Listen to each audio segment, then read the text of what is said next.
wabarakatuh. Al-Fatihah. A'udzu billahi minasyaitonir rajim. Bismillahirrahmanirrahim. Alhamdulillahirabbil alamin arrahmanir rahim maliki yaumiddin. Iyyaka na'budu wa iyyaka nasta'in. Ihdinas siratal mustaqim. Shiratal ladzina an'amta 'alaihim ghairil maghdubi 'alaihim waladdallin. Al-Hadithul Khamis, hadis kelima. An Ummil Mu'minina Ummi Abdillah Aisyah radhiyallahu anha qalat qala Rasulullah sallallahu alaihi wasallam man ahdatha fi amrina hadza ma laysa minhu fahuwa raddun. Rawahu al-Bukhari wa Muslim fi riwayatil Muslim man amila amalan laysa alaihi amruna fahuwa radd. Diriwayatkan dari Ummul Mukminin, ibundanya Abdullah, yaitu Aisyah radhiyallahu anha. Sebenarnya Dewi Aisyah itu tidak memiliki keturunan dari suatu, tapi kok disebut Ummi Abdillah. Ini karena beliau pernah mengasuh Abdullah, anak angkat baginda Rasulullah SAW, sehingga disebut Ummu Abdillah, bukan anak beliau sendiri. Ibunda Aisyah radhiyallahu anha, ia berkata bahwa Rasulullah SAW bersabda, barang siapa membuat perkara baru dalam agama kami, menciptakan hal-hal baru dalam urusan agama kami, apa yang tidak ada atau tidak termasuk dari agama kami, maka itu ditolak. Barang siapa menciptakan hal-hal baru dalam agama kami ini, sesuatu yang tidak termasuk daripada agama kami atau syariat agama kami, maka itu tertolak. Hadis diriwayatkan Imam Bukhari dan Muslim. Dalam riwayat Muslim dikatakan, barang siapa berbuat suatu amal yang padanya tidak ada syariat agama kami, maka itu ditolak. Artinya bid'ah. Dalam riwayat lain, Rasulullah pernah bersabda, iyyakum wa muhdatsatil umur. Takutlah kalian kepada perkara-perkara yang baru. Beri wanted. Dalam riwayat lain, khairul hadis kitabullah wa khairul huda hadi Muhammad. Sebaik-baik hadis adalah kitabullah, sebaik-baik petunjuk adalah petunjuk Muhammad, wa syarrul umuri muhdatsatuha. Seburuk-buruknya perkara adalah hal-hal yang baru. Wa kullu muhdatsatin bid'ah wa kullu bid'atin dhalalah. Setiap perkara yang diciptakan baru, maka itu namanya bid'ah, dan setiap bid'ah adalah dhalalah. Hadis riwayat Bukhari. Dalam riwayat ditambahkan wa kullu dhalalatin finnar, setiap yang sesat pasti di neraka. Hadis ini merupakan dasar hukum yang sangat penting. Sebagaimana hadis innamal a'malu binniyat, sesungguhnya sahnya amal bergantung pada niat. Wa innamal likulli imri'in ma nawa, setiap orang hanya akan mendapat sesuai yang ia niatkan. Dalam kaitannya syariat batin, aturan batin, ini niat. Hadis niat itu menjadi dasar utama. Innamal a'malu binniyat itu dalam hati. Meskipun dalam tata dohiri amalnya bagus, maca Quran yo fasih, tartil, sholatnya kelihatan khusyuk, bacaannya juga bagus, gerakannya bagus, tapi niatnya salah, maka tertolak juga, tidak ada pahala. Atau sebaliknya, niatnya bagus, pengen gaya amal soleh, pengen taqarrub ila Allah Ta'ala, mendekatkan diri kepada Allah dengan memperbanyak ibadah, ning delok saka dhahire wewe salah kabeh. Salat rukun syaratnya ra ditetepi, Taqarrub ilallah dengan apa? Ya, memandang cewek-cewek, menyenangkan mereka. Itu ya taqarrub.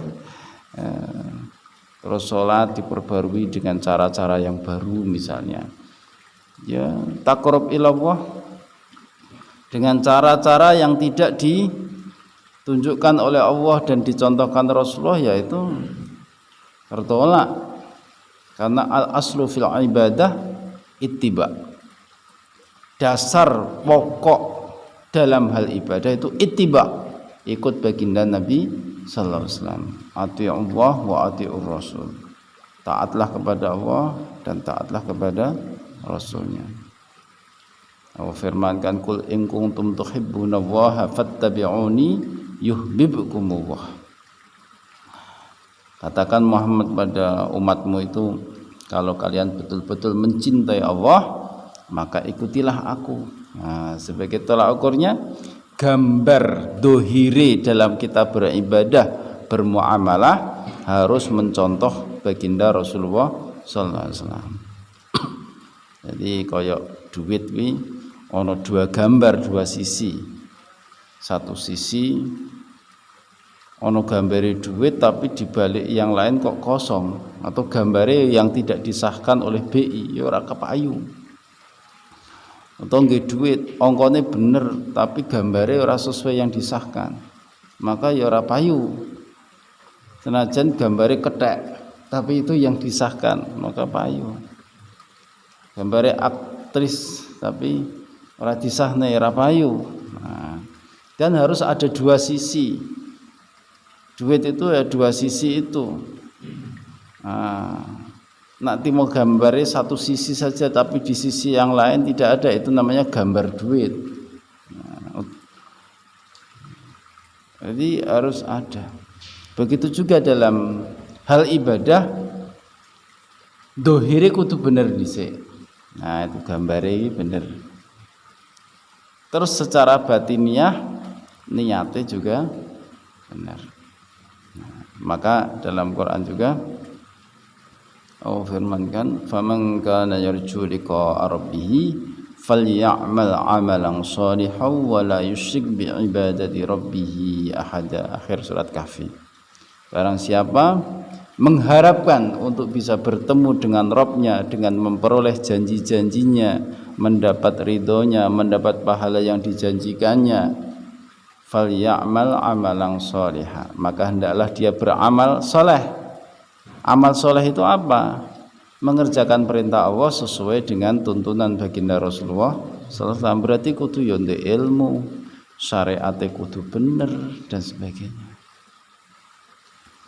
Terus ditambah wala yusyrik bi ibadati rabbih ahada. Jangan menyekutukan Allah dalam dia beribadah ada tujuan-tujuan selain Allah, tidak.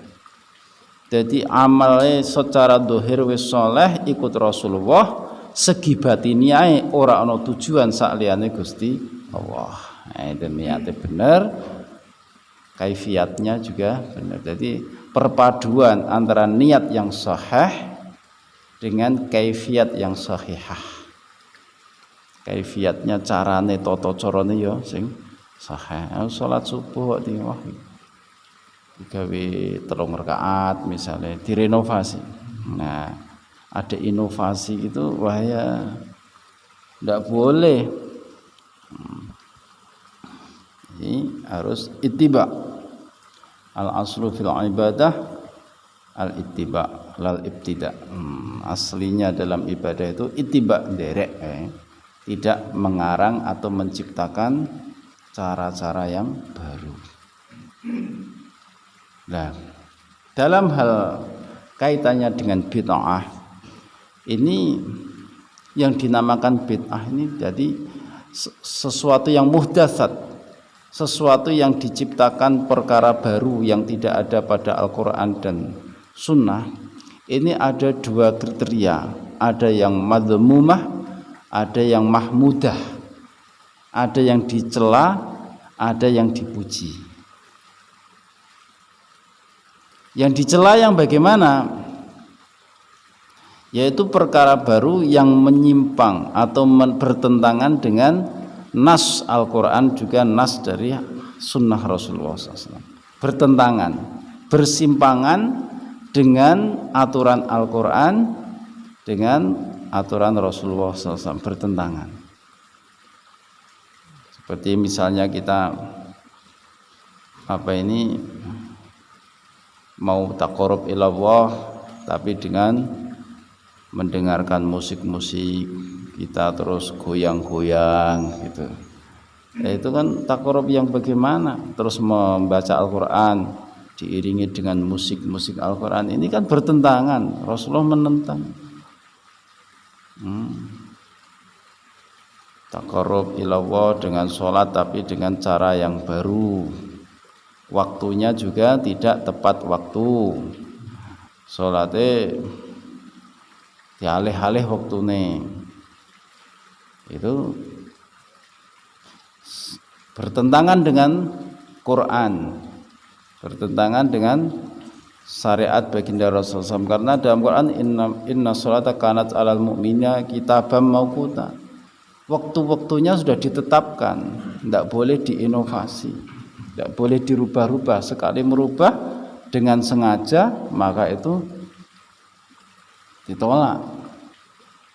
Membaca Al-Quran waratilil Qur'ana tartila, dengan tartil, tapi dia malah dilantunkan dengan gaya-gaya mungkin dangdut, mungkin pop, keroncong.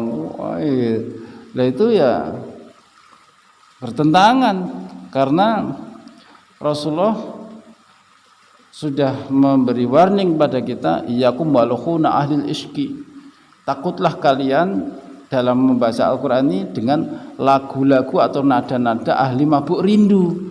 Artinya Quran tidak boleh dilakukan sebagaimana orang melakukan musik. Lah ini membaca Al-Quran biar tidak bosan terus digawe musik misalnya. Amma yatasaalun anin nabil adim, misalnya gawe hujan di malam minggu nih lagu.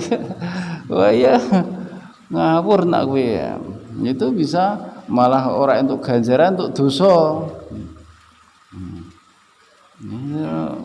Kacau nak ngono kowe. Jadi ini bertentangan. Tapi ada sesuatu yang baru yang tidak ada pada zaman Rasul, tapi secara globalnya tidak bertentangan dengan Quran dan hadis. Maka ini tidak dicela, bahkan bisa saja dipuji. Dalil paling yang jelas bahwa bid'ah itu tidak seluruhnya dicela, yaitu pengumpulan Al-Quran menjadi satu mushaf, itu bid'ah itu. Zaman Rasulullah tidak ada Quran 30 juz satu mushaf, itu tidak ada.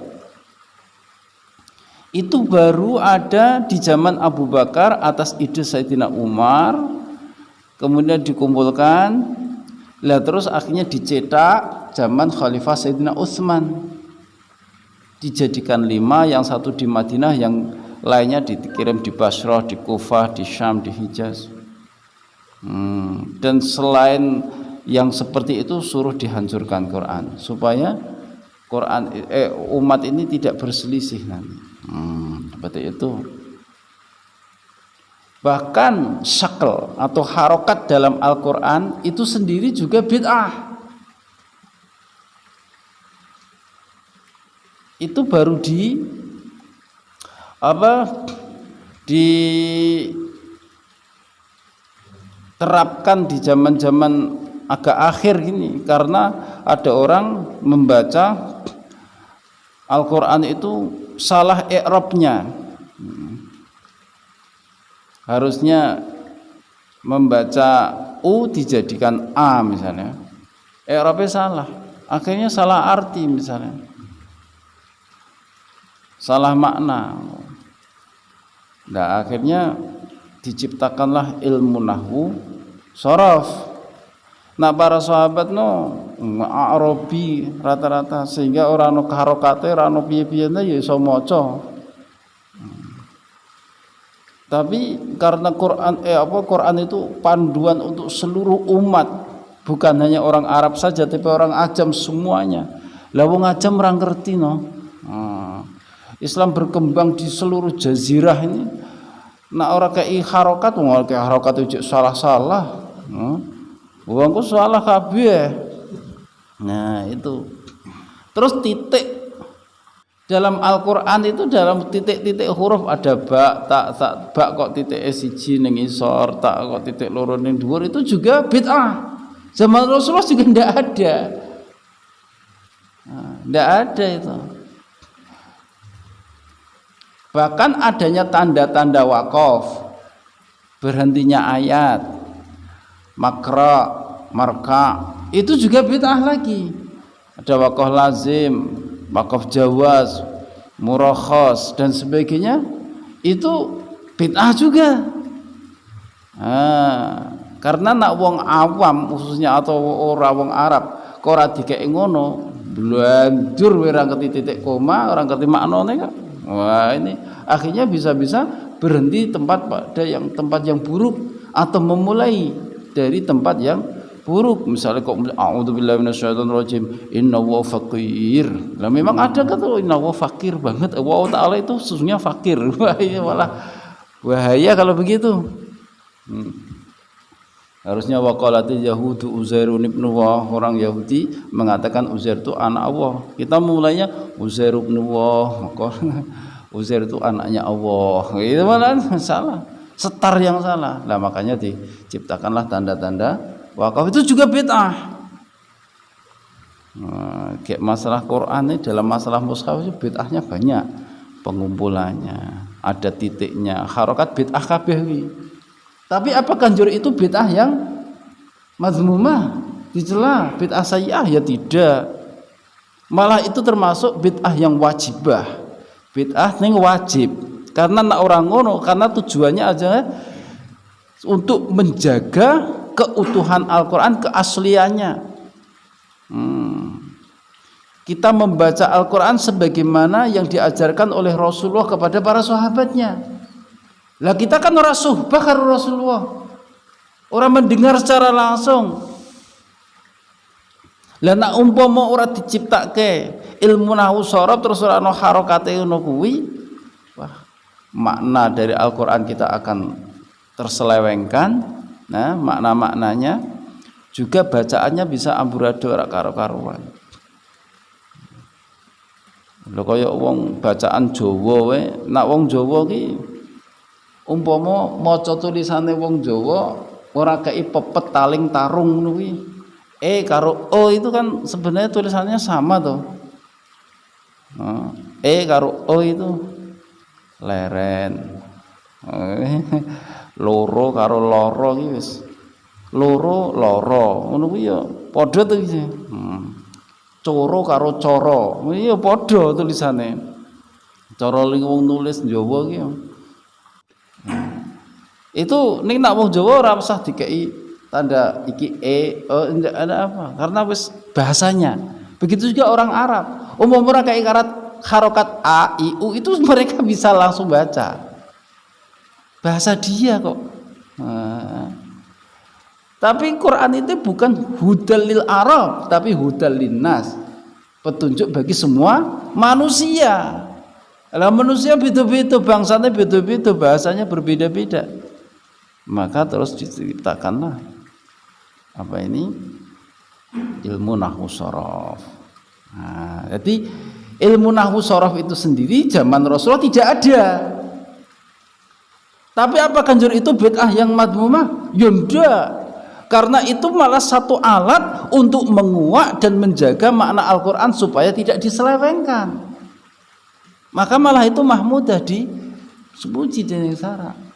Ono juga istilah mustalah hadis, kitab mustalah hadis untuk mengetahui istilah-istilah hadis ini marfu', ini munqati', ini muttasil sanadnya, ini mauquf, ini hadis mutawatir, ini hadis masyhur, hadis gharib, hadis ahad. Ini kan supaya kita bisa membedakan hadis. Itu juga bid'ah. Ojo njur teko Kita apa? Rujukannya referensi Fathul Mu'in. Fathul Mu'in ora ono. Kitab fikih ora ono. Ya Ulumuddin zaman Rasulullah ya ora ono. Memang ya ora ono. Kuwi karangane Imam Ghazali yo bid'ah. Ya kowe saiki gawe buku-buku ya bid'ah zaman Rasulullah ora ono. Nah, bid'ah yang bagaimana gitu. Jadi bid'ah ini terbagi secara garis besar ada dua. Bid'ah yang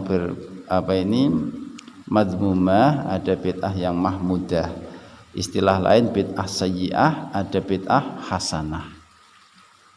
Termasuk bid'ah hasanah lagi bid'ah yang mahmudah. Tarawih 20 rakaat itu bid'ah. Tapi apakah itu bid'ah yang sayyi'ah? Bid'ah yang dolalah? Tidak, karena tidak bertentangan dengan syariat. Perintah asalnya itu man qama Ramadan imanan wahtisaban ghufira lahu ma taqaddama min dambi. Barang siapa berdiri ibadah sepenuh-penuh malam bulan Ramadan, maka akan diampuni baginya dosa-dosa yang telah lalu. Dari dosa-dosa yang sudah lalu itu akan diampuni. Qoma ini istilahnya berdiri ibadah baik dengan sholat atau ibadah yang lainnya. Prakteknya zaman baginda Rasulullah mempraktekkan hadis ini yaitu dengan qiyamul lail, i'tikaf di masjid, sholat. Lah kebiasaan Rasulullah sebelum Ramadan kalau nak tahajud atau sholat malam itu 8 rakaat. Hal itu juga dibiasakan di bulan Ramadan, tidak ada yang dirubah. Sebelum Ramadan ya biasa 8 rakaat tahajud ditambah 3 rakaat witir. Sampai Ramadan juga dibiasakan hal seperti itu. Lah, para sahabat juga untuk menyatukan, untuk ngadang-ngadang Lailatul Qadar paling gampang itu dengan i'tikaf di masjid. Maka mereka juga sholatnya di masjid. Qiyam Ramadan itu di masjid. Sholat dhewe ning pojok kono ngono kuwi. Sholat sesuai dengan cara Rasulullah ya mereka ya 8 rakaat. 2 rakaat salam. Sholatnya ya 8 rakaat itu 2 rakaat salam. Rasulullah katanya as-sholatu matsna. Sholat sunnah itu dikerjakan 2 rakaat 2 rakaat. Dalam tarawih kita juga 2 rakaat tidak bersimpangan. Qoma Ramadan, qiyam Ramadan, ibadah di 10 bulan Ramadan, oke, tidak bersimpangan dengan nas Al-Quran ataupun hadis. Lah, cara 8 rakaat ditambah 3 rakaat ini juga terus berlanjut sampai Khalifah Abu Bakar As-Siddiq. Lah zaman Rasulullah itu ketika Rasulullah keluar dari kamarnya, bilik kamarnya Aisyah, kemudian masuk ke masjid itu Rasulullah sholat. Terus oleh sahabat teko dimakmumi. Teko makmum. Wah, tabarukan karena sholat Kanjeng Nabi, engko mengadu doa-doa, engko entuk barokah dungane Kanjeng Nabi. Boleh ndak salat sunnah dikerjakan jamaah? Boleh. Para sahabat wong Abdullah bin Abbas di kamar Rasulullah ketika nginep di rumah bibinya itu Sayyidatina Maimunah Ummul Mukminin juga makmum tahajud Rasulullah. Salat teko makmum ngono ana wong salat sunnah toko kita makmum boleh. Rasulullah juga dimakmumi sahabat. Pertama si makmum siji loro. Akhirnya sesuk meneh ono wong tambah akeh. Nah, malam ketiganya Rasulullah ndak keluar dari kamarnya. Wong wis apa itu kumpul akeh sampai ono sing nglempari krikil ning lawange Rasulullah nih. Karep nak Rasulullah sare iki gentangi. Klodak ngene. Diingo-ingo ora nganti ket wengi ya. Akhirnya sahabat pada sholat dewi-dewi. Lah baru subuhnya Rasulullah keluar. Sungguh saya tahu apa yang kalian kerjakan tadi malam dan juga saya tahu bagaimana semangat kalian dalam mengikuti saya. Tidak ada yang menghalangi saya untuk keluar dan sholat bersama kalian kecuali karena saya takut hal itu nanti jadi difardukan ke atas kalian, kemudian kalian merasa berat. Awalnya sunnah ning kok dadi enteng di antara sahabat, kok dadi suwe-suwe diperdokke dadine abot. Mesake meneh umat akhir zaman ki sing luwih abot meneh, kabotan meneh lah. Itu demi menjaga umatnya Rasulullah tidak keluar. Nah, tapi Rasulullah dimakmumi dan sebagainya tidak mengingkari. Akhirnya malam-malam berikutnya juga berjalan mereka sholat dewe-dewe. Istilah tarawih itu juga tidak ada zaman Rasulullah. Ya qiyamul lail, qiyamul Ramadan masanya. Lah akhirnya tapi mereka itu terbiasa sampai dekat waktu sahur, dekat waktu subuh. Qiyamul lail itu kan waktu subuh, sehingga terbawa sampai zaman Abu Bakar kalau mereka pulang dari masjid itu di futurnya sahurnya tasahur cepet iki selalu subuh lho ngono ki. Dadi balik saka masjid iki wis meh gatuk subuh. Dadi ling salat qiyamul lail kuwi meh gatuk waktu subuh. Dak betapa panjang 8 rakaat memang, tapi dua banget gitu loh. Dua banget. Lah zaman awal Khalifah Sayyidina Umar itu juga masih tidak berubah sebagaimana zaman Rasul dan Abu Bakar, yaitu qiyamul Ramadan itu 8 rakaat ditambah 3 rakaat witir 11 rakaat. Lah ketika suatu malam Sayyidina Umar ke masjid, orang pada sholat ada sing sholat dhewean ning pojok-pojok kono, tapi ada satu jemaah kecil ada sholat yaitu diimami oleh Sayyidina Ubay bin Ka'ab. Apa ini mereka mereka qiyamul Ramadan. Ono sing dhewean, ono sing kono, ono sing gawe jamaah. Akhirnya Sayyidina Umar berijtihad, seandainya mereka dikumpulkan atas satu qori untuk makmum kepada satu qori lakana ahsan, maka itu lebih baik. Akhirnya disetujui oleh para sahabat. Ya ning kono sahabat-sahabat hebat ya Sayyidina Ali, Sayyidina Utsman, pakar hadis Abu Hurairah, Abu Sa'id Al-Khudri, Ummul Mukminin dewe Sayyidatina Aisyah, semuanya tahu. Tidak ada satupun yang mengingkari. Saiki ana sing membahas dadaan. Nah, akhirnya dibentuklah tarawih atau qiyamul Ramadan berjamaah. Mulai Sayyidina Umar itu kompak berjamaah. Malam berikutnya wis salate qiyamul Ramadan itu berjamaah yang ngimami Ubay bin Ka'ab. Di Masjid Nabawi. Ning ijek 8 rakaat tambah 3. Itu berjalan begitu lama lah. Para sahabat dan sebagian itu wis dadi tambah udur, tambah lanjut usia. Akhirnya nak ngadeg suwe-suwe 8 rakaat tapi meh tekan subuh dredeg sikile. Akhirnya beberapa sahabat rasan-rasan, seandainya iki ngadege ra suwe-suwe kira-kira rada dipendekke lumayan kepenak. Sampai ada yang bertumpu pada gocekan cagak. Dadi lek ngateki gocekan cagak ngene iki ana sing nggawa tongkat gawe membantu berdiri saking ora kuate. Akhirnya terus oleh Sayyidina Umar memerintahkan supaya qiraahnya diperpendek, rakaahnya diperbanyak. Qiraahnya diperpendek, rakaatnya diperbanyak. Akhirnya jadilah 20 rakaat. Dalam riwayat lain 12 rakaat dulu. 12 rakaat ditambah 3 rakaat. Nah itu sahabat-sahabat begitu 3 rakaat, lumayan enteng ya. Nah istilahnya gitu. Sing maune 8 rakaat ning rakaate dawa, lah nek kaya zaman Rasulullah umpamane wong itu satu terawehan rata-rata itu surat Al-Baqarah khotam dengan tartil. Ya kan 2,5 juz berarti. 2,5 juz itu maknanya 25 lembar sampai 24 lembar di situ. Nak digawe 8 rakaat itu kan maknanya satu rakaat itu 3 lembar tartil. Nah, ini nak kaya awake dhewe ya bekah-bekuh maksudnya. Nah begitu digawe rakaat dadi rada enteng. Nah sudah ngeringanke sahabat. Ini lah dari 8 jadi 12 dari 20 itu apakah bertentangan dengan Quran dan hadis? Tidak.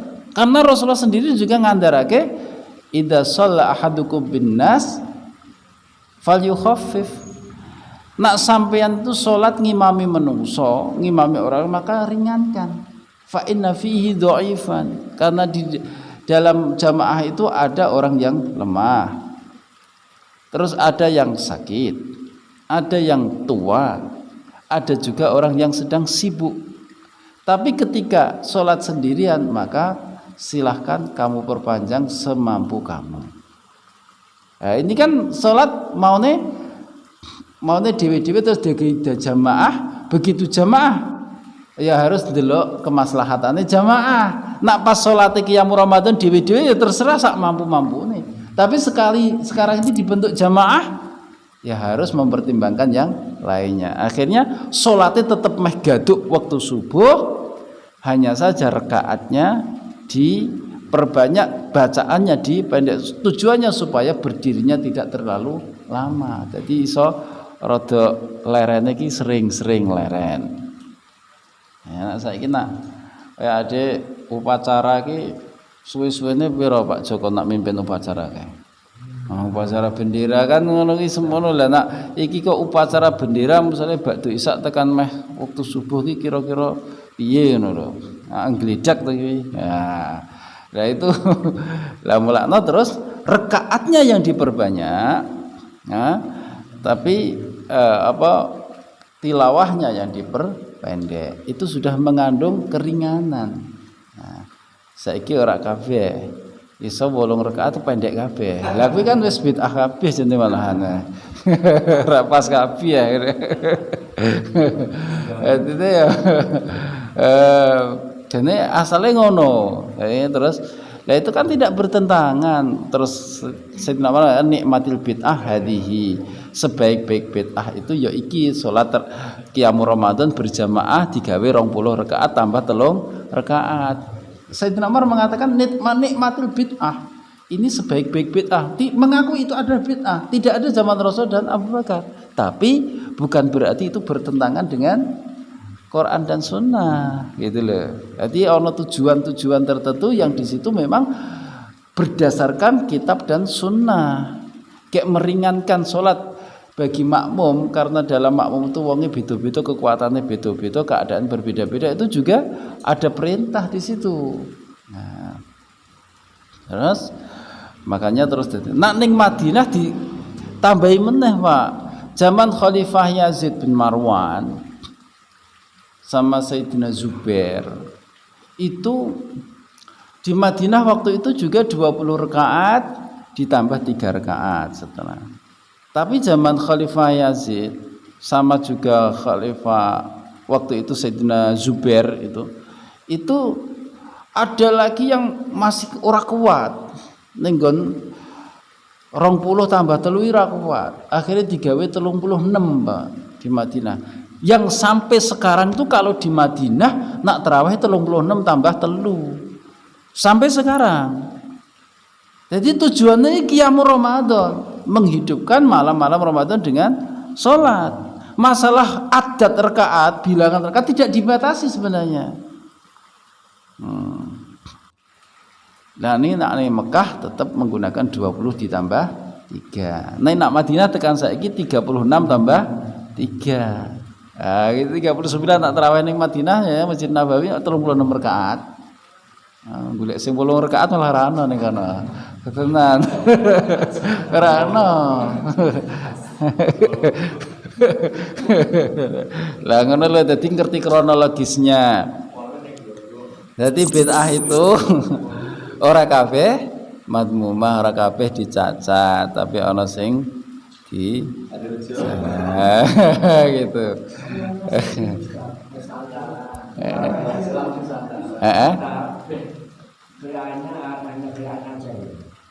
Bacaannya pendek, terus sholatnya tuh yang benar-benar ya, kamu nyebut, Ngebote iku sing bid'ah. Nak nganti ora ana tumakninah bid'ah sayyi'ah. Ning nak arep cepet tapi ijek tumakninah ora, karena masih memenuhi syarat dan rukunnya. Nah sekarang ada pertanyaan. Nanti pertanyaan sessionnya. Ini belum session pertanyaan. Ya. Jadi makanya dalam ibadah itu kita ndelok kiblate ning kitab dan sunnah. Tapi bukan berarti yang tidak ada pada kitab dan sunnah itu berarti jelek. Nah, dalam kaitannya bid'ah ini dalam ibadah dan juga muamalah. Muamalah yang ngono kaya ana wong para sahabat, ada sebagian sahabat dulu nadar. Aku pokoknya arep didi terus ora arep ngiyup. Arep ngadeg terus ora arep lungguh. Arep poso terus ora arep tidak ada hari tanpa puasa.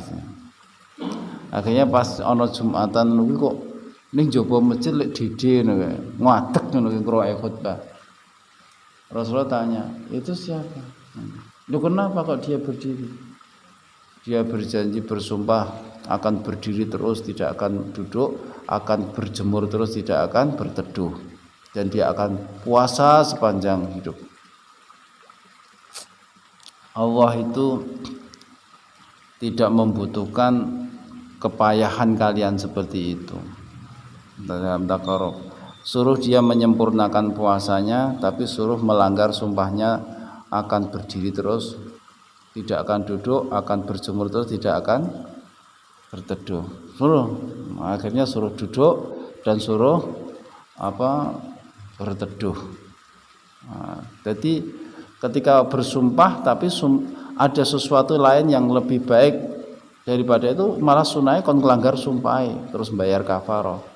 Di sini wong ingin takorup tapi salah caranya. Takorup tapi dengan cara yang salah, malah cara delok dari unsur-unsur syariat itu memadorotkan badan, padahal syariat itu digawe itu la dororo wala diror, tidak boleh memadorotkan orang lain, juga tidak boleh memadorotkan diri sendiri. Makanya kesehatan di makanan sing sehat. Makan bangkai tidak boleh, karena bangkai itu berarti pitik mati mungkin keracunan atau loro bangkai. Kenapa tidak boleh makan? Bisa jadi penyakitnya masih di situ. Kalau kita makan itu berarti memindah penyakit dari hewan mati itu kepada tubuh kita. Berarti kesehatan itu sangat dipentingkan dalam Islam. Karena dengan badan sehat kita ibadah jadi bisa sempurna. Karena iki kok malah Arab berjemur terus, tidak mau bertuduh. Ayo cepet modar kok ngono kita. Bahaya tuh. Berdiri terus tidak akan duduk. Sing duduk aja kesel berdiri terus kan gitu. Berarti kan malah memadorotkan badan. Lah itu takorup yang salah. Maka Rasulullah kan skandarkan kon mengikuti jalan kita. Jalannya Kanjeng Nabi, wa anna hadza sirati mustaqiman fattabi'u, dan inilah jalanku mustaqiman yang lurus, fattabi'u, ikuti jalanku ini. Sudah dicontohkan, sudah jalan yang pas. Wala tattabi'us subul fatafarraqu bikum an sabili, jangan kamu ikuti jalan-jalan yang lain neko-neko, mawarna-warna neko-neko.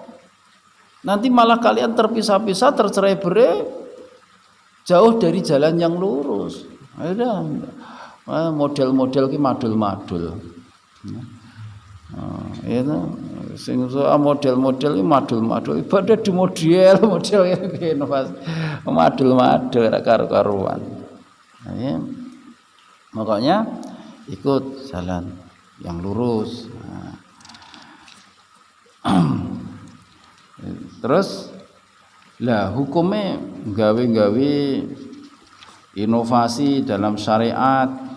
Nah ini bisa jadi naterapi kufur, Pak. Bisa-bisa orang-orang yang buat bid'ah mubtadi', yang bid'ah sayyi'ah itu bisa mendatangkan sampai kufur. am lahum syuraka aw syara'u lahum min dinillah ma lam ya'dam billah am lahum syuraka aw syara'u lahum ma lam ya'dam billah.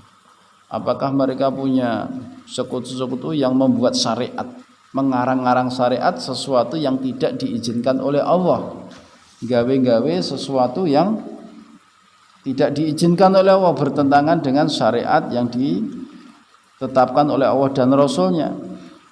Ya ampun.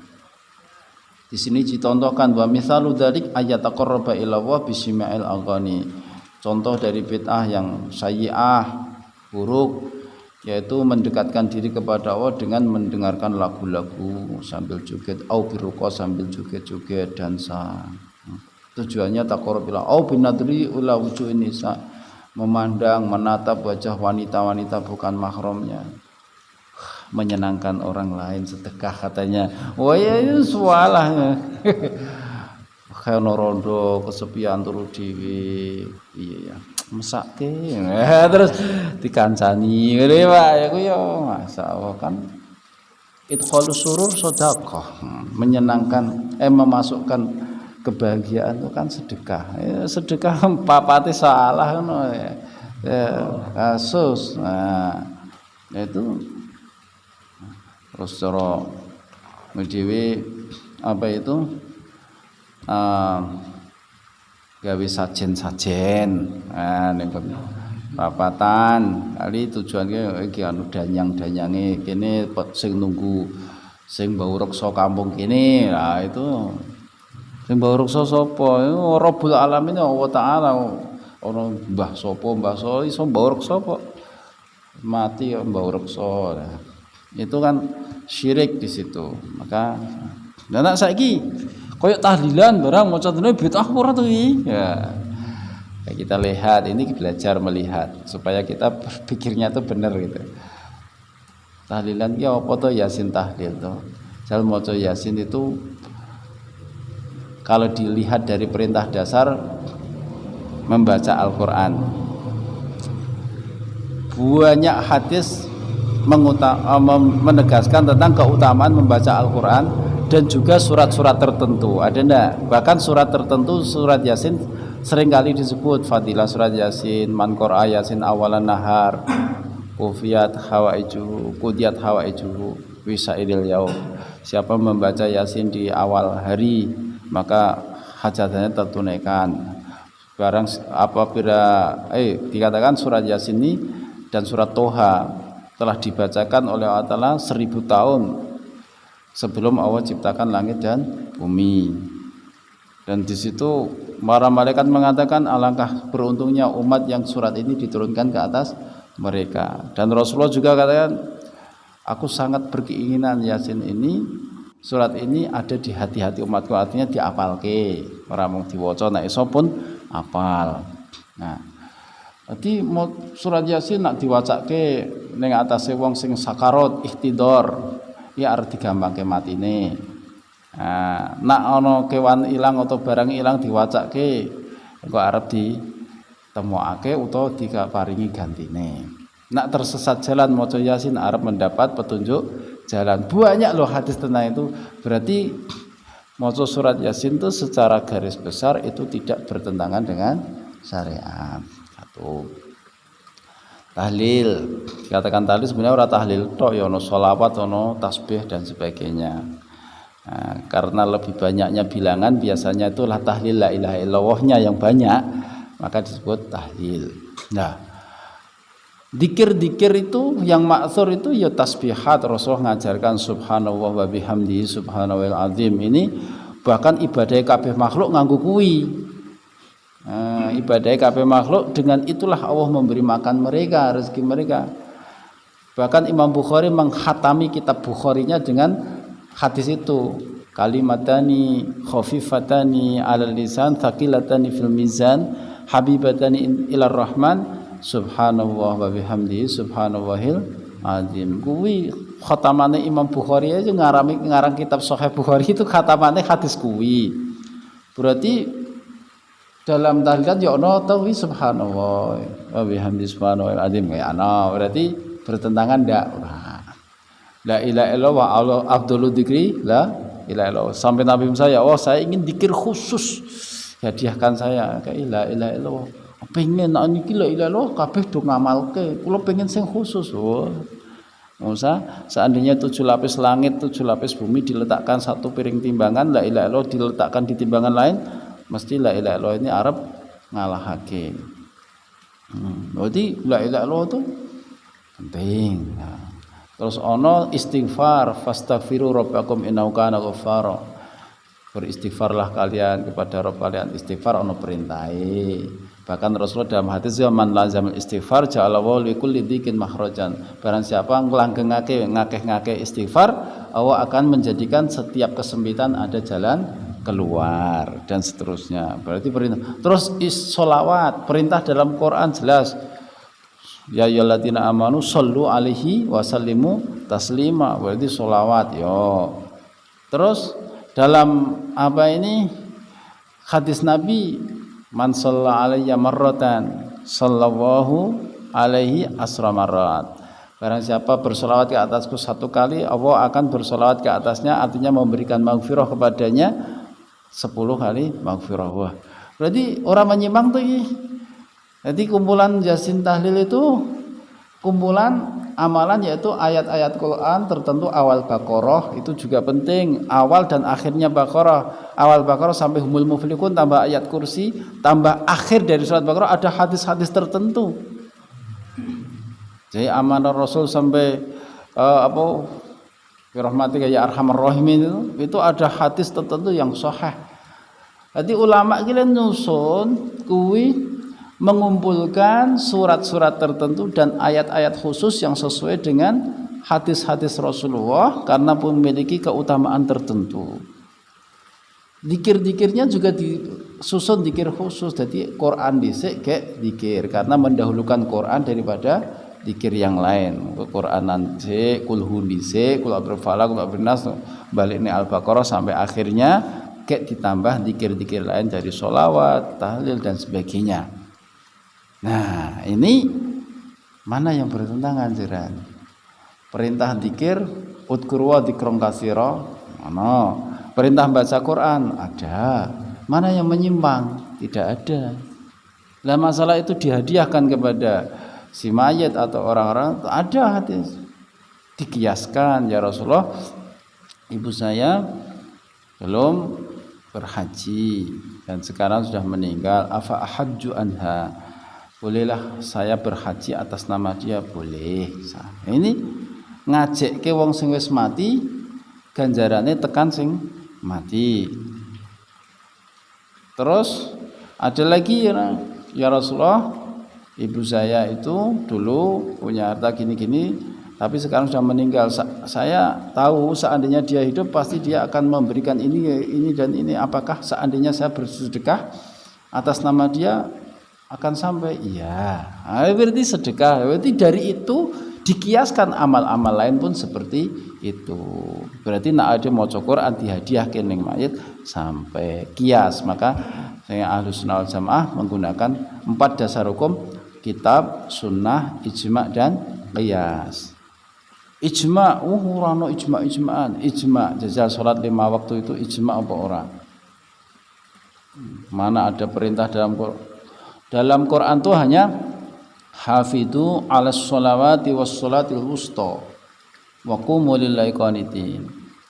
Jagalah salat dan khususnya salat wusta. Salat wusta beberapa riwayat mengatakan asar, ada riwayat mengatakan subuh.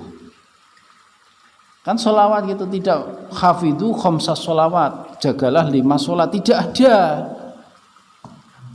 Akhirnya diterjemahkan ayat ini oleh Rasulullah dengan perilaku Rasulullah, yaitu sholat yang tidak pernah ditinggalkan oleh baik safaron wala hadaron, baik dalam keadaan safar atau di rumah, yang 5 waktu ini.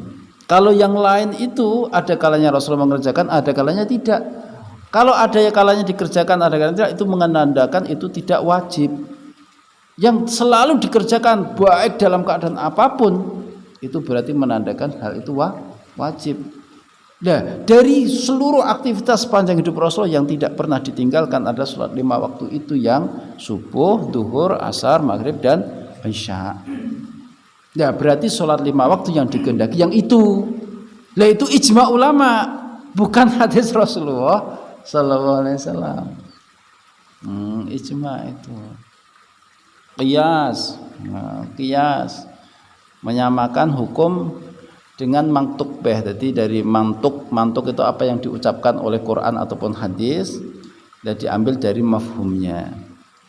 Karena ada kesamaan ilat hukum, kesamaan ilat alasan hukum, seperti innamal khamru wal maisiru wal ansab wal azlamu rijsun min amali syaitan fajtanibuh. Khamr, berjudi dan seterusnya itu adalah najis, termasuk amal setan, maka jauhilah.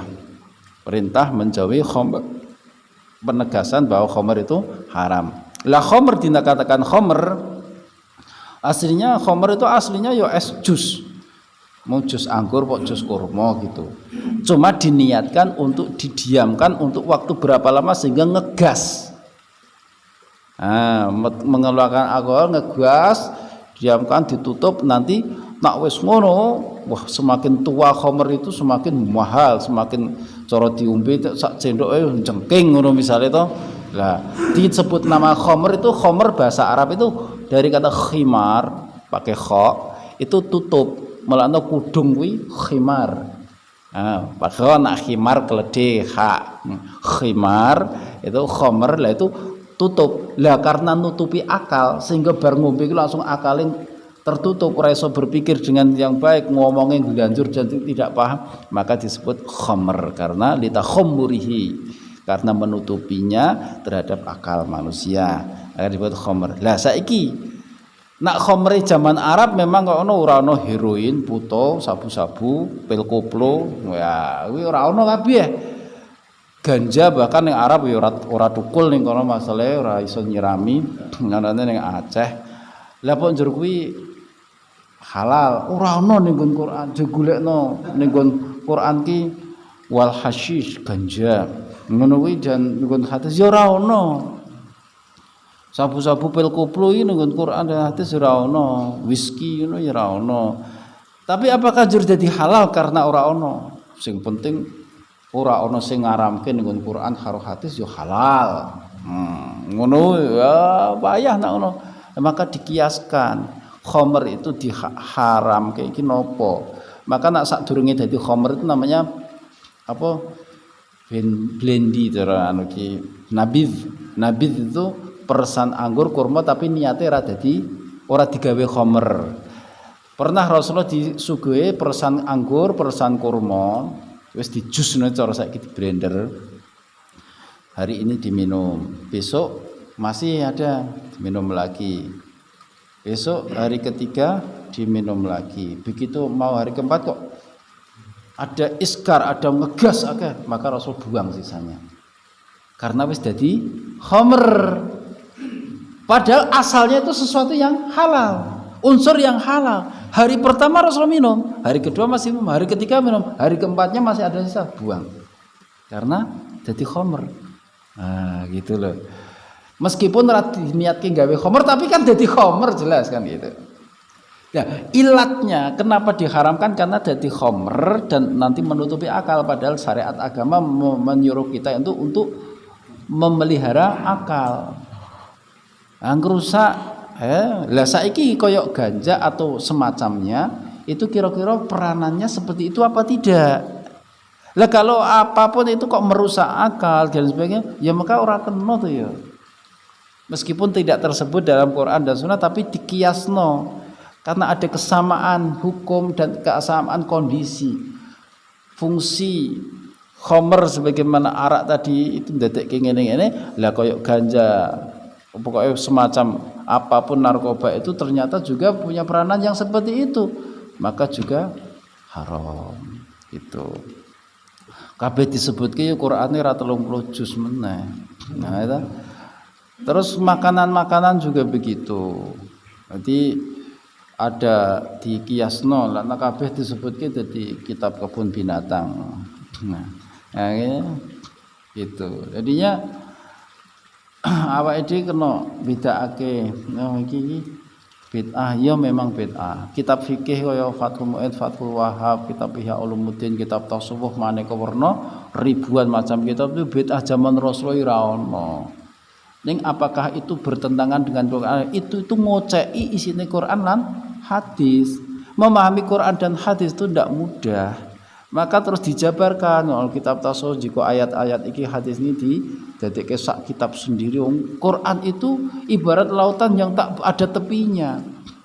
Lah awake dhewe kemampuannya sepiro?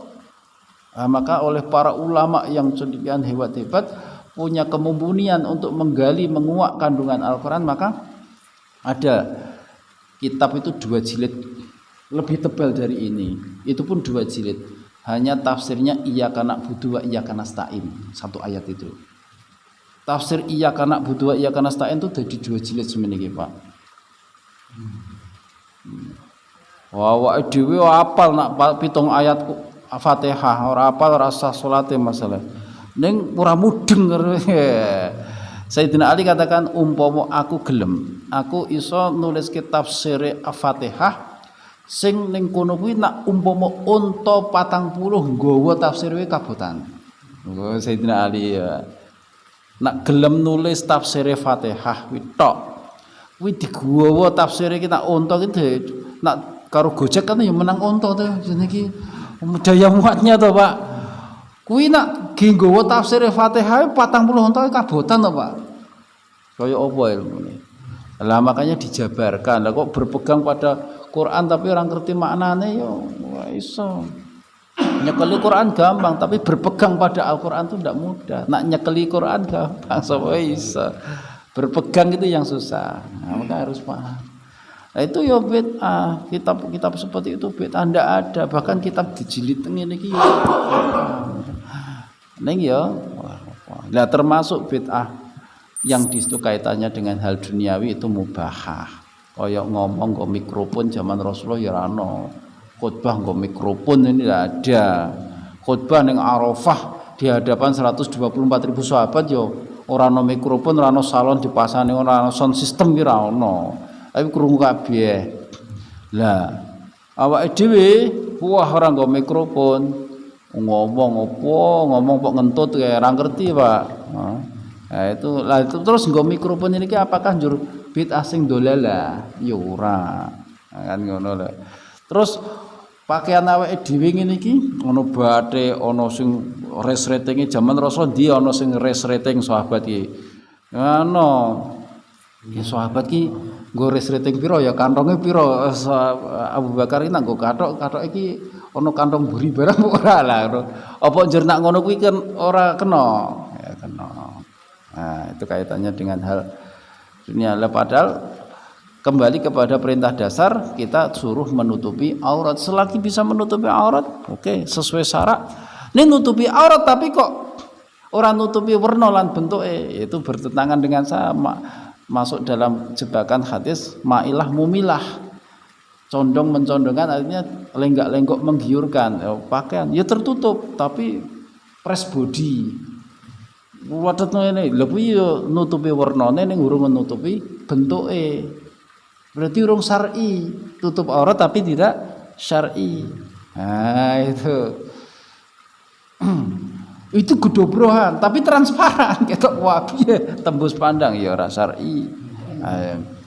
Jadi harap go pakaian sing motifnya apa-apa monggo. Ning sing termasuk sing elek nak motif dhisik Rasulullah salat apa itu ya salat nggawa gamis ambajaniyah hadiah saka Abu Jaham salat akhirnya rampung salat terus cuwopet gamis iki kekno Abu Jaham aku jaluk ijol gamis ambajaniyah gawean Yaman buatan Yaman tuh dulu sangat sederhana wong Yaman tuh suka dengan kesederhanaan. Ini kainnya rodok kasar, motifnya paling banter garis lerek ngono tok. Itu di sini maka burdah itu sebenarnya selimut yang bermotif garis. Nah, maka jadi syair burdah. Nah, burdah itu selimut itu karena sejarahnya kan sing aran burdah kuwi dia itu karena ling alam bono, karena Rasulullah ling menyanjung Rasulullah, akhirnya dalam mimpi dihadiahi burdah oleh Rasulullah itu jadi syair burdah. Sing ngarang tiba kuwi ya ngene buta. Terus tawasul ning Rasulullah, ngakeh ngalembono Rasulullah, akeh selawat Rasulullah, akhirnya ketemu Rasulullah terus diusap mripate ning nggon mimpi niki tangi-tangi turu wis mari butanya. Terus dadi maulid ndibak ya ana cerita-ceritane. Nah di sini zaman Rasulullah nggawa gamis sing ning kono ana motif-motife, akhirnya kok dicopot terus mengembalikan hadiah itu sebenarnya menyakiti orang yang memberi hadiah. Akhirnya Abu Jahal rawuh malih, ya Rasulullah kok diwangsulke to jenengan boten purun kali hadiah. Ora ana sing dadekake aku mbalekke gamis sampean kuwi kejaba karena waktu aku salat perhatianku ning motive kuwi mau ana gambar-gambar sing ngene dadekke salatku iki dadi kacau. Nah, mengacaukan salat saya, maka tak kon balekke ning sebaik kanggo nglegakake aku njaluk ijol gamis sing Yamaniyah. Nah, karena Abu Jahal itu sok dodolan gamis ngono. Karepe memberi hadiah yang mahal, yang bagus, tapi gara-gara ana motive sing mengacaukan kekhusyuan salat kuwi Rasulullah maka Rasul tidak kok menolak hadiah, tidak, tapi karena ini tadi berpengaruh pada salat. Lah begitu juga nek awake dhewe salat, nek arep turuno karepe nggawa sing gambar piye. Ning nek arep salat yo kudu menjaga kekhusyuan salat dhewe juga menjaga kekhusyuan yang lain. Kita ndak masalah ning kene polos, tapi mburi ben ndablek tapi kan sopan. Ya kuwi kan sing maca ning burine wah sopan dengkulmu mesti kan ngono batin. Ya, terus apa meneh ditulisi sing maca kaya kethek. Ngono aku akehane to ning buri. Wah, tak juwatesane ngono kuwi. Lah kuwi kan bid'ah sing jelas sayi'ah nak ngono kuwi. Lah. Jan iki ana motive ora apa dengan seperti itu kan rusak. Nah, kira kena. Nah, hukum iki ana ya. Maka kembali kepada hadis man ahdatsa fi amrina hadza ma laysa minhu fawarad. Sesuatu yang membuat perkara baru, menciptakan perkara baru dalam urusan agama kami yang tidak termasuk bagian agama, berarti ada perkara baru. Dari hadis ini memberi isyarat perkara baru ada yang termasuk bagian agama, ada yang tidak termasuk bagian agama. Kan malai samin itu. Siapa yang membuat perkara baru dalam urusan agama yang tidak termasuk bagian agama kami, maka itu tertolak. Berarti mengandung makna isyarat perkara baru selagi masih termasuk bagian atau cabangan dari agama kami atau tidak menyimpang dari aturan undang-undang agama kami, maka tidak tertolak. Ya itu mengandung isyarah seperti itu. Jadi ono sing madmumah, ada yang mahmudah, ada yang mardudah, tertolak tadi. Tapi ada yang makbulah, diterima oleh syariat, seperti tarawih 20 rakaat, qoi yasin dan tahlilan, ini. Nah, itu tidak menyalahi nas-nas syariat, maka tidak masalah. Yo misalnya ke dia nggak harus gawe istilah tasbihan orang mang tahlilan, ya apa-apa toh terserah, atau solawatan, ya apa-apa, atau Quranan, ya kan istilah dia. Nah cara neng pesantrennya ya Quranan ini maknanya maca Quran 30 juz secara ijtimaiyat atau ayo khotaman Quran, sak khotaman walau khotmatan senajan sak khotaman, artinya dibagi, ya apa-apa toh. Nah arep ono tahlilan. Wah, kok ustadz rata tahlilan dari sopo mimpin tahlilan biasa kok. Nah, terus Quranan. Nah, kok sampean arep gawe jemaah tasbihan, ngono ya ora apa-apa. Sak karepmu to. Sing penting orang menyimpang saka kaidah dasar Quran ataupun hadis gitu. Ya, ada pertanyaan enggak, Pak? Nggih. Waalaikumsalam. Yang saya tanyakan ini, saya pernah ditegur dalam hati ya bukan kok kebingungan. Sekarang kok dongeng Pak. 20 rakaat kalau mau berdoa. Yang kedua, yang satu 2 salam, yang satu 4 salam. 4 rakaat salam. 4 rakaat salam. Jadi di situ sholatnya itu 5 salam. Karena pakai apa? Bisa menjaga dulu. Adalah sama yang lain juga. Kalau saya biasa 2 rakaat. Ya. Gimana ini? Mengenai 8-20 sudah saya jelaskan tadi. 8-20 asalnya memang baik di Ramadan atau di luar Ramadan Rasulullah membiasakan qiyamul lail, ibadah malam itu 8 tambah 3. Dan itu juga dilanggengke tekan suasana di bulan Ramadan, tidak ada yang berubah sampai masa khilafah Abu Bakar, sampai awal dari masa khilafah Sayyidina Umar.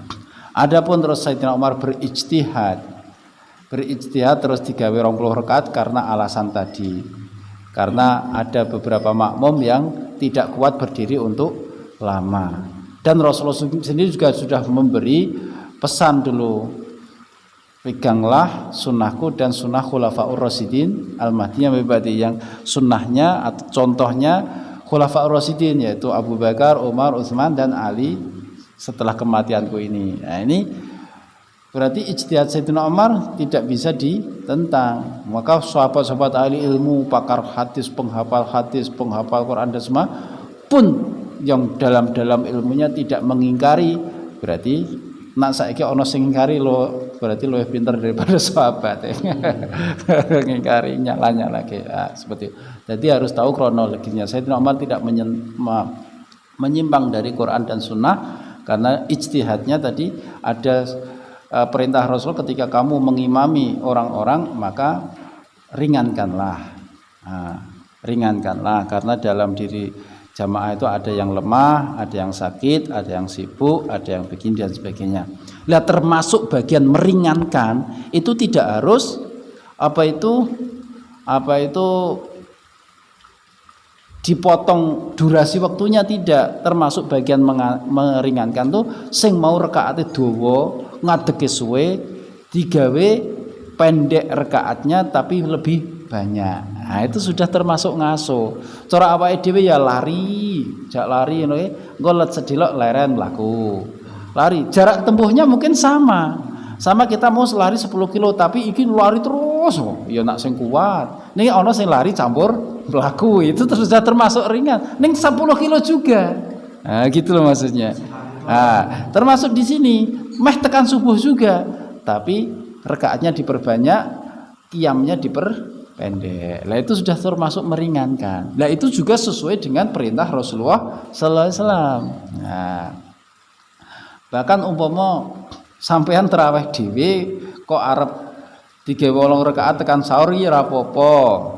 Utawa jenengan arep tarawih dhewe digawe 40 rakaat ya ora apa-apa. Nah, iya, karena memang tidak ada batasan yang hadis yang sharih menegaskan tentang batasan qiyamul lail itu harus berapa rakaat. Banyak diriwayatkan kan para tabi'in sendiri kalau salat malam itu bukan tarawih itu kan dilakukannya ada 100 rakaat dan sebagainya.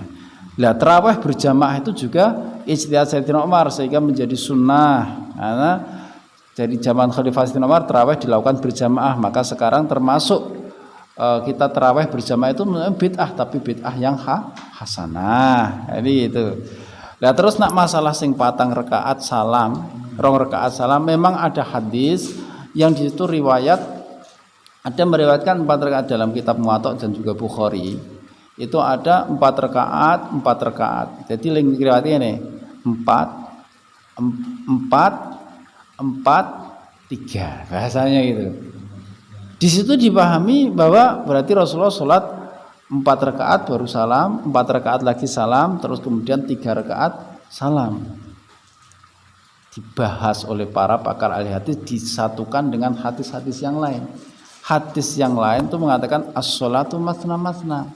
sholat sunnah itu dilakukannya 2 rakaat. Kalau Rasulullah sendiri yang memerintahkan sholat sunnah itu 2 rakaat, maka apakah mungkin Rasulullah sendiri melanggar apa ucapannya? Ngajari ning orang lakoni apa yang mungkin. Adapun 4 rakaat terus ada salam 4 rakaat salam itu mafhumnya 4-4-3 itu gini. Terus dijamek atau dihimpun oleh para ahli mafhumnya setelah dapat 4 rakaat Rasulullah berhenti agak lama tidak langsung berdiri karena ada juga riwayat setelah 4 rakaat Rasulullah menyela-nyelai dengan tidur sebentar. Itu riwayat Ummu Salamah istri Rasulullah. 4 rakaat kemudian Rasulullah tidur sebentar. Bangun lagi sholat 4 rakaat lebih ringan daripada 4 rakaat yang tadi sebelum tidur. Terus setelah dapat 4 rakaat tidur lagi sebentar. Setelah itu baru Rasulullah bangun witir sampai akhirnya dengar Sayyidina Bilal adzan. Nah begitu. Berarti dari situ disunahkan oleh Ibnu Hajar Asqalani itu nak misalnya tarawih ya tetap 2 rakaat salam, 2 rakaat salam ning nak wis entuk 4 rakaat mandeke rada suwe diselasih nganggo ndonga kae. Lah itu kan rada istirahatnya lebih lama karena Rasulullah setelah dapat 4 rakaat istirahatnya relatif agak lama sedikit gitu loh. Nah, jadi bukan berarti Rasulullah itu 4 rakaat 1 kali salam, tidak, tetap 2 rakaat salam, 2 rakaat salam, tapi setelah dapat 4 rakaat ini dengan 2 salam ini Rasulullah relatif ling ngaso rada sithik, rada suwe sithik karena otomatis kesele ya luwih akeh gitu loh. Nah, itu juga untuk menjaga jamaah yang lain. Itu langsung. Disitulah pentingnya belajar hadis. Ojo nganggo pendapat dhewe. Nek timo hanya bacaannya, lafadznya wah iso salah kabeh ora karo-karuan. Bahkan Syekhina Ahmad Muhlisun dulu pesen kabeh wong ki belajar hadis ki apik. Tapi ora kabeh wong kena ngajarke hadis. Nak kudu ngajar hadis kudu nganggo sarai.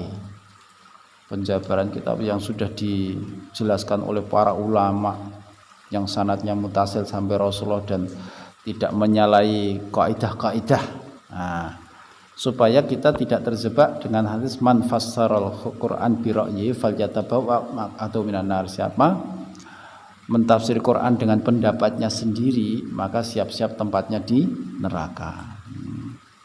Lafadznya tidak tergantikan tapi maknanya bisa terselewengkan karena orang duwe alat untuk menguak kandungan Al-Quran dan hadis. Maka cara iki we kaya Arba'in Nawawi sing digawa sampean cilik-cilik, tapi iki kan iki kandel iki karo sahabat iki gundul iki kitabe. Iki Syarah Al-Wafi, Syarah Arba'in Nawawi. Tadi Quran apa itu hadisnya sepiro? Sak garis iki, 2 garis. Tapi ini dadi 3 lembar iki penjabarannya. Iki kayak hadis 5 itu sudah sampai halaman 34. Jadi dijabarkan Quran, hadis yang lain, hadis lain. Jadi nak mulangke hadis kudu nganggo syarah. Saya mengajar di pondok ngajar Bukhari, mutolaah Fathul Bari, Syarah Bukhari. 14 jilid semene iki. Kitab Bukhari ini 4 jilid tapi kita mutolaahnya 14 jilid segini. Gitu. Jadi supaya makna dari hadis Rasulullah tidak terselewengkan. Nah, itu. Jadi betul-betul dengan kaidah yang benar.